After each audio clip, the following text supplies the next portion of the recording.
Prison Break, que sont devenus les stars de la série culte. En 2025, le célèbre pénitencier de Fox River rouvrira ses portes dans un reboot de Prison Break confié à Elgin James, le créateur de Mayans MC. À l'époque, le programme culte a participé, comme Lost ou 24 heures chrono, à révolutionner le monde de la télévision et à changer la perception que l'on pouvait avoir du format série. 20 ans après, il a donc encore de beaux jours devant lui. Ce retour de Prison Break, c'est l'occasion de revenir sur le destin des principaux comédiens de la série originale qui a duré 5 saisons entre 2005 et 2008 tout d'abord, avant de faire un retour express en 2017 pour 9 épisodes. Si vous ne l'avez jamais vu, on ne vous spoilera rien. Simplement qu'il est question de prison, logique, d'évasion, de conspiration, des frangins et de tatouages. Le reste est à découvrir sur Netflix et Disney+, pour un binge-watching carcéral plein de rebondissements. Que sont devenus les frères Michael Scofield et Lincoln Burrows, Sarah Tancredi ou l'inoubliable T-Bag depuis la fin du show, on vous dit tout.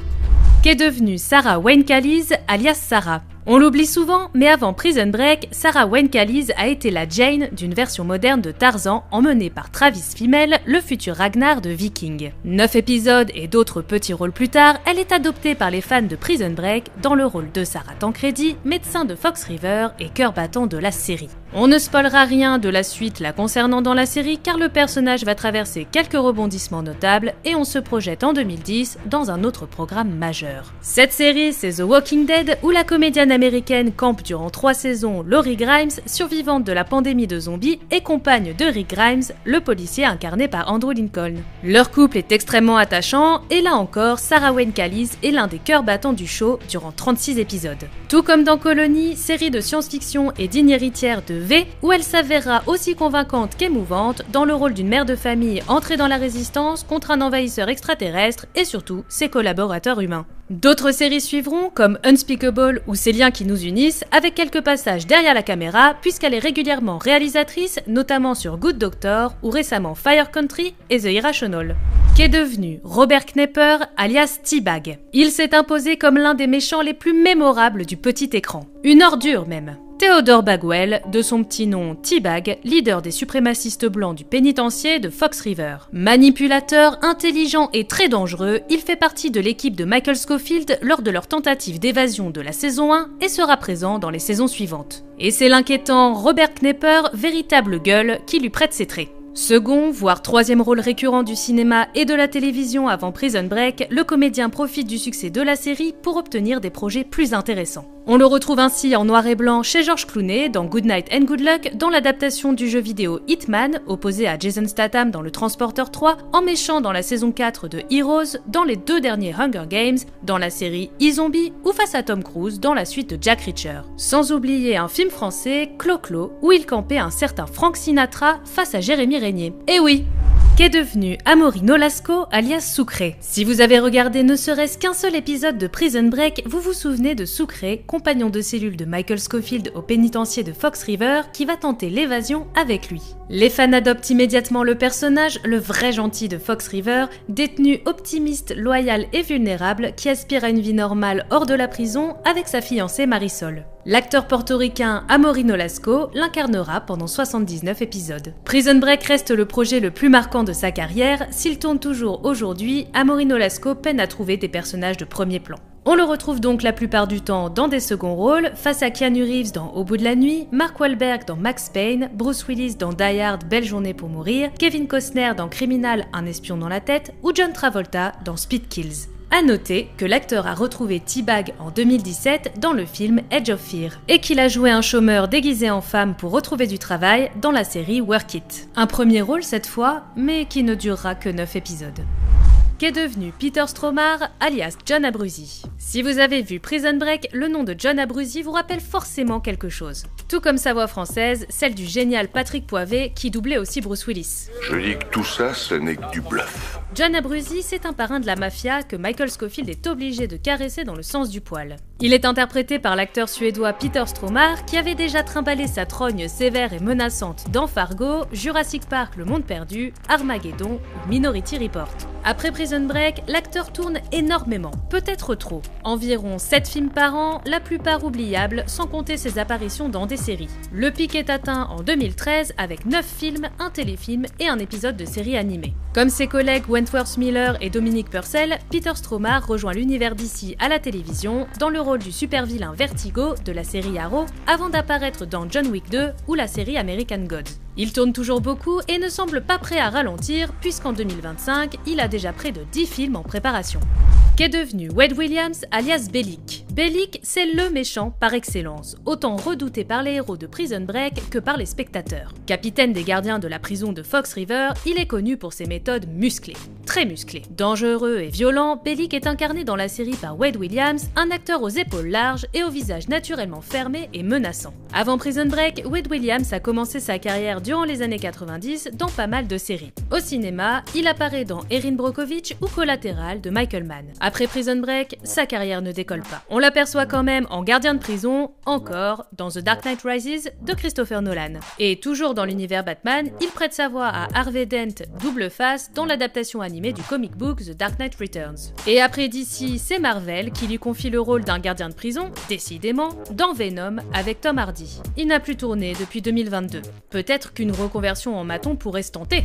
Qu'est devenu Robin Tunney, alias Veronica? Dans Prison Break, Veronica Donovan, c'est le Rock de Lincoln Burrows, la seule qui croit en l'innocence de son ami d'enfance et ancien petit ami. L'avocate est incarnée par Robin Tunney, connue des spectateurs des années 90 pour son rôle de sorcière dans Dangereuse Alliance, de proie du diable dans La Fin des temps, ou pour son prix d'interprétation à Venise pour Niagara, Niagara. Après une saison et un épisode de Prison Break, elle est apparue régulièrement au cinéma et à la télévision, mais reste surtout connue pour son rôle de Teresa Lisbonne qu'elle a tenu dans 7 saisons de la série Mentaliste entre 2008 et 2015. On l'a depuis revue dans N'oublie pas de vivre sur Apple TV+, mais elle se fait sinon assez discrète, si ce n'est dans quelques tournois de poker où elle excelle.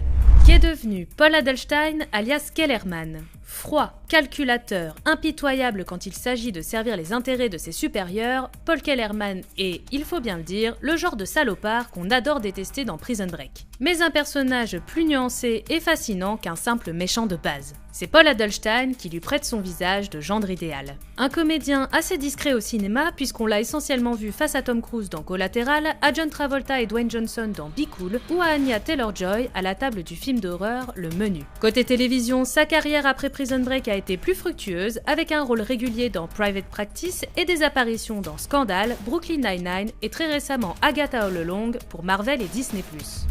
Qu'est devenu Muse Watson alias Charles Westmoreland? Charles Westmoreland, c'est un personnage emblématique du pénitencier de Fox River. Un prisonnier calme, discret et mystérieux, accompagné de son chat Marilyn et incarcéré depuis une trentaine d'années. Attaché à Michael Scofield, son influence perdurera au-delà de la saison 1 de la série. C'est Muse Watson qui se glisse dans la tenue du détenu. Un comédien à la carrière en dents de scie qui se fera aussi connaître dans le rôle de Mike Franks, le mentor de Gibbs dans NCIS. Depuis la fin des années 2010, c'est toutefois le calme plat pour celui qui aura marqué Prison Break, mais aussi le cinéma d'horreur. Le tueur au crochet de Souviens-toi l'été dernier, c'était lui. Qu'est devenu Rockmond Dunbar, alias Benjamin Miles Franklin? Dans la prison de Fox River, on le surnomme Sinote. Celui qui peut à peu près tout vous dénicher pour 100 $. Affecté aux cuisines de la prison, Benjamin Miles Franklin est un personnage important de Prison Break et un maillon essentiel du plan d'évasion. Dans le rôle de ce pharmacien très spécial, on retrouve Rockmond Dunbar que les fans français de Prison Break retrouveront avec plaisir dans la série Soul Food à partir de 2008, alors que la série a été tournée et diffusée plusieurs années auparavant aux États-Unis. Les téléspectateurs recroiseront très souvent son visage sur le petit écran, entre l'uniforme de shérif de Sons of Anarchy, son rôle de membre influent d'un culte religieux dans The Path ou en ex-mari d'Angela Bassett dans 911. Une série dont il sera finalement écarté en 2021 suite à son refus de se faire vacciner contre le Covid-19, décision qu'il conteste en justice depuis. A noter qu'il a retrouvé ses partenaires de Prison Break, Robert Knepper alias T-Bag et Amaury Nolasco alias Sucré pour le thriller Edge of Fear et qu'il a aussi été réalisateur en 2009 sur le film Pastor Brown où on croisait un jeune Michael B. Jordan. Qu'est devenu Silas Weir Mitchell alias Charles Patochik? Charles Patochik, alias le disjoncté ou Haywire en version originale, est un détenu récurrent de Prison Break. Aussi inquiétant que drôle et décalé, le compagnon de cellule de Michael Scofield est atteint de divers troubles psychiatriques, notamment une addiction à l'eau, la faculté de ne pas dormir et la capacité à mémoriser et déchiffrer le tatouage de notre héros. Son interprète, Silas Weir Mitchell, est un habitué des personnages de prisonniers quelque peu perturbés. Après Prison Break, il a trimballé son visage marquant dans à peu près toutes les séries policières, de Dexter à Esprit criminel en passant par The Shield ou New York Unité spéciale où il joue deux personnages différents à 15 ans d'écart. On n'oublie pas également son rôle de Eddie Monroe, le loup-garou végétarien de la série Grimm qu'il a campé durant 6 saisons entre 2011 et 2017. Qu'est devenu Frank Grillo, alias Nick Saverin. Comme Veronica Donovan, Nick Saverin incarne l'un des rares personnages droits et idéalistes de Prison Break. Un avocat qui va aider la jeune femme dans sa quête de vérité pour faire libérer Lincoln Burrows et exposer la conspiration. Les fans du Marvel Cinematic Universe ont forcément reconnu en lui le futur Brock Rumlow, alias Crossbones, qui croise régulièrement le chemin de Captain America. Parallèlement, l'acteur Frank Grillo trimballe sa silhouette musclée dans de nombreux films et séries. Difficile de tout citer, le monsieur tourne beaucoup, mais vous l'avez vu dans Zero Dark Thirty, Homefront, American Nightmare, la série Kingdom ou le biopic sur Lamborghini. Faisant des infidélités à Marvel, il apparaîtra dans la refonte de l'univers d'ici, dans la série animée Créature Commando et surtout le Superman de James Gunn dans le rôle de Rick Flag. Qu'est devenu Marshall Allman, alias LJ. Pas facile d'être le fils de Lincoln Burrows et le neveu de Michael Scofield. Le jeune Lincoln Jr. Burrows, dit LJ, va l'apprendre à ses dépens en étant manipulé, emprisonné, voire enlevé au fil des saisons. LJ est interprété par Marshall Allman. Âgé aujourd'hui de 40 ans, il a 21 ans quand la saison 1 de Prison Break est diffusée. Ses 27 apparitions dans la série constituent la partie la plus notable de sa carrière qui a par la suite oscillé entre plus ou moins petits rôles. Dans Ghost Whisperer, Grey's Anatomy, New York Unité spéciale, Sons of Anarchy, Bates Motel ou True Blood où il campe le métamorphe et skinwalker Tommy Mickens. Les gamers l'ont également vu dans l'adaptation en série du jeu vidéo Quantum Break dont la trame a été décidée par les joueurs. Qu'est devenu Wentworth Miller, alias Michael. En 2005, le public découvre le personnage de Michael Scofield et son incroyable tatouage dissimulant les plans du pénitencier de Fox River. Et le charisme de Wentworth Miller qui décroche le rôle-titre quelques jours à peine avant le début du tournage. Celui qui a fait ses débuts dans Buffy et Urgence s'est enfin trouvé une série à lui. Une fois les 4 premières saisons bouclées, on le retrouve dans Resident Evil Afterlife, un épisode de Dr House et dans le thriller Vertige porté par Karl Urban, futur Butcher de The Boys. Mais c'est avec une autre série, de super-héros cette fois, que l'acteur va rebondir. Dans The Flash, il est engagé pour jouer le méchant Leonard Snart alias Captain Cold. Plébiscité par les fans, il y revient à intervalles réguliers avant d'obtenir sa série avec d'autres personnages du Arrowverse. C'est Legends of Tomorrow, dans lequel il retrouve son frère de Prison Break, Dominic Purcell, et offre un clin d'œil appuyé à la série qui a fait sa gloire dans l'épisode 5 de la saison 1. This isn't my first prison break. Une prison qu'il retrouve en 2017 pour une courte saison de retour qui ne convainc pas grand monde. Parallèlement, Wentworth Miller travaille comme scénariste. Il signe les scripts du thriller psychologique Stalker de Park Chan-wook en 2013 avant de réitérer 3 ans plus tard sur l'horrifique La Chambre des Oubliés, film qu'on a globalement oublié, il faut bien le dire. Il fait également son coming out gay et annonce ne plus vouloir incarner de personnages hétérosexuels à l'écran et privilégier les œuvres qui lui correspondent. Parmi celles-ci, un projet de nouvelle série, Snatchback, l'histoire vraie d'une équipe d'agents secrets chargée de libérer des otages à travers le monde. Et pour l'accompagner dans cette aventure, qui de mieux que son frangin, Dominic Purcell.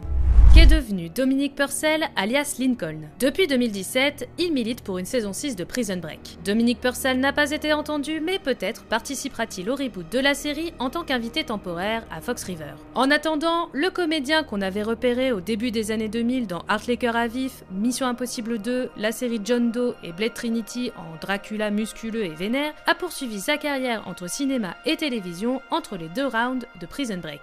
On le disait, il y a eu Legends of Tomorrow et les séries de l'Arrowverse dans le rôle du brûlant Heatwave. Mais aussi des films pas forcément très mémorables, comme Primeval et son crocodile géant, Blood Creek avec Henry Cavill et Michael Fassbender. Récemment, les abonnés Netflix ont pu l'apercevoir dans un second rôle dans Blood Red Sky et ses vampires, un film qui avait cartonné sur la plateforme durant l'été 2021. Depuis, Dominic Purcell a côtoyé Bruce Willis et Mel Gibson dans des films passés inaperçus et il attend donc de retrouver son frangin Wentworth Miller dans la série Snatchback. Ah oui, et sinon, il est désormais le beau-père de Miley Cyrus, mais ce n'est pas notre sujet.